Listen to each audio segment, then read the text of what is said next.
So who of us doesn't know the familiar story of Mary and Martha?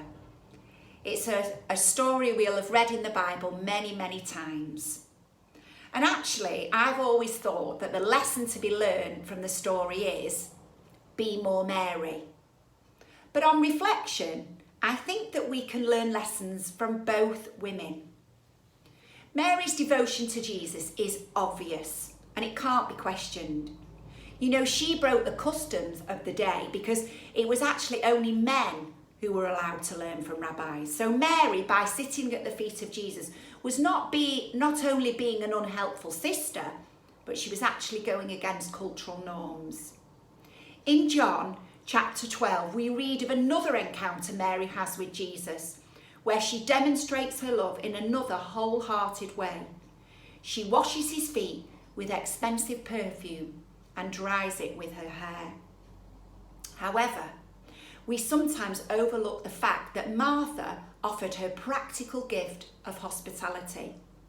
Martha is the host and does the jobs that a host needs to do. You know, somebody needs to be the one to prepare the food.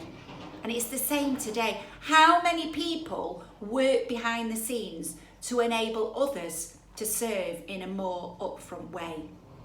We need the tea brewers and the hoover uppers. Martha used her gifts and resources to serve and welcome Jesus. You know, sometimes I think we give Martha a bit of a bad press. And you know, sometimes it's good to be a Martha as well as a Mary. Martha had a servant heart. Robert Sang says this: Martha had a servant heart and her love language was acts of service.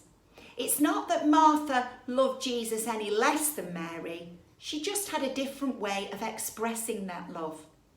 Mary's love language, on the other hand, was spending quality time with others.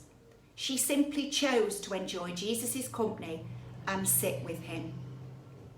Robert Sang goes on to say, it's likely Martha would have been the first one to get involved and make others feel welcomed. She had the gift of hospitality and was a great host. But sometimes she could become overly concerned with the finer details.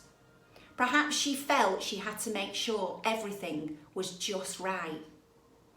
There's a time and a place for doing things for Jesus. However, it's easy to allow those to take you away from simply being with him and enjoying his company.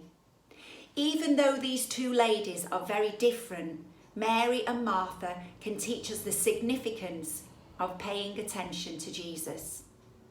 They both served him, welcomed him, and prioritised him. What does it look like for us to welcome Jesus? Do we actually need to do something with the skills we have? Or do we need time to actually stop, rest, and sit at his feet?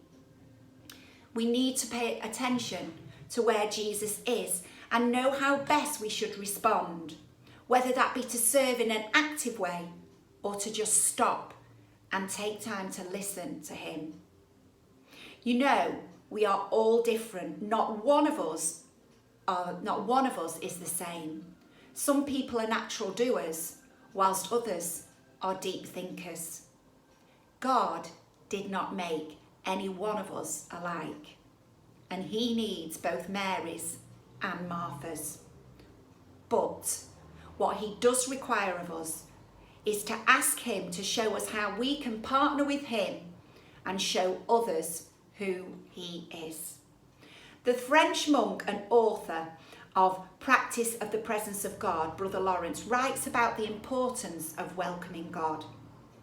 He is always with you, just as you would be rude if you deserted a friend who was visiting you. Why would you be disrespectful of God by abandoning his presence? Do not forget him. Think of him often. Adore him ceaselessly. Live and die with him. That is the real business of Christians. In a world where it is our profession, if we do not know it, we must learn it. Our greatest calling is to be a companion of Jesus, like Mary and Martha, to invest our time, energy and devotion in him. A prayer together. God, I'm sorry when I forget to welcome you, when my mind is distracted by many things, or when my heart is focused on other priorities. I refocus my attention on you and on you only. Amen.